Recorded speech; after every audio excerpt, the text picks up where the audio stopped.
As I mentioned in my email, the last, I guess, 2 minutes of my presentation did not make it to my original video, so I apologize for the inconvenience. If we can turn to page or slide 7, I'll get to the recommendations and conclusion. So the first recommendation that I had was, it's following the Department of Defense strategy, was establish a resilient and cyber defense posture. So what they need to do here is to implement a sound cyber hygiene practices. For example, SCADA facilities can actually start inventorying their authorized and unauthorized devices immediately, and they can do the same for software. There's a bunch of those recommendations and practices that they can actually adopt, and I outline that in my paper if you want further information. Number 2 is transform cyber defense operations.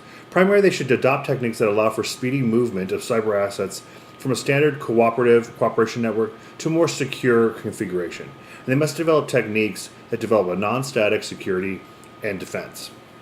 Number 3, enhance cyber situational awareness.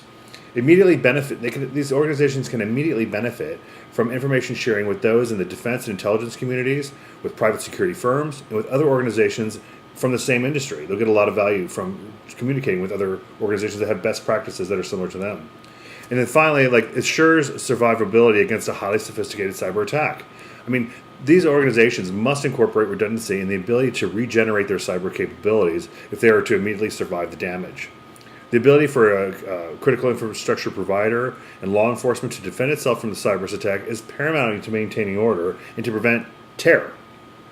Now, if we move to the next slide, conclusion. So what we talk about, in my presentation is that critical infrastructure requires more cybersecurity. They do. The threat will only evolve over time, and if they're not prepared for it, something could inevitably happen like at 9/11, but in the cyber world.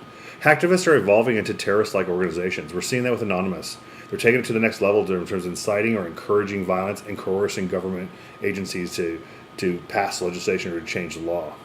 And finally, terrorist groups are becoming more cyber savvy.